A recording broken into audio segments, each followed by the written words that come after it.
കഴിഞ്ഞ ദിവസം എന്നെ ഒരു പയ്യൻ വിളിച്ചിട്ട് പറയായിരുന്നു, ടീച്ചറെ ഒരു 5-6 കൊല്ലമായിട്ട് ഞാൻ അവളായിട്ട് ഒരു ബന്ധത്തിലുണ്ടായിരുന്നതാ. ഞാനിപ്പോ അവളായിട്ട് ബ്രേക്കപ്പ് ആണ്. പക്ഷെ ഇപ്പോഴാണ് ഞാൻ അറിഞ്ഞത് അവൾ 1 മാസത്തിനുള്ളിൽ വേറൊരാളായിട്ട് റിലേഷൻഷിപ്പിലായിരുന്നു. എങ്ങനെ ടീച്ചർ അവൾക്ക് ഇതൊക്കെ പറ്റണേ? ഞാൻ എങ്ങനെ അവളെ സ്നേഹിച്ച് നടന്നിരുന്നതാന്ന് ഞാൻ ആലോചിക്കായിരുന്നു. പെട്ടെന്നൊരു സുപ്രഭാതത്തിലൊന്നും ഒരാൾക്കൊരാളായിട്ട് റിലേഷൻഷിപ്പ് സെറ്റാക്കാനൊന്നും പറ്റില്ല. അതിന്റെ അർത്ഥം എന്താണെന്നറിയോ? അവൾക്ക് പണ്ട് മുതലേ ഇവന്റെ ഒപ്പം ഉണ്ടായിരുന്ന സമയത്ത് തന്നെ ഒരു ബാക്കപ്പ് ഉണ്ടായിരുന്നു. അതായത് പാരലായിട്ട് വേറൊരാളും കൂടി ഇങ്ങനെ കൊണ്ടുപോകുന്നുണ്ടായിരുന്നു എന്നർത്ഥം. നമ്മൾ എങ്ങനെയാണ് ഒരാളെ ആത്മാർത്ഥമായിട്ട് സ്നേഹിക്കുക? ഒരാൾ നമ്മൾ ചതിക്കുന്നുണ്ട് നമ്മൾ എങ്ങനെ അറിയാൻ പറ്റുക? ഒന്നും അറിയാൻ പറ്റില്ല ഇന്നത്തെ കാലത്ത്. കാരണം നമ്മളോട് അത്രമാത്രം സ്നേഹം കാണിക്കുന്ന അതേ സമയത്ത് തന്നെ അവൾ വേറൊരാളെ കൂടെ കൊണ്ട് നടക്കുന്നുണ്ടായിരുന്നു.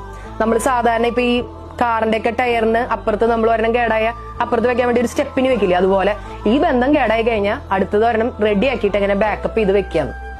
കാലം പോണൊരു പോക്കേ.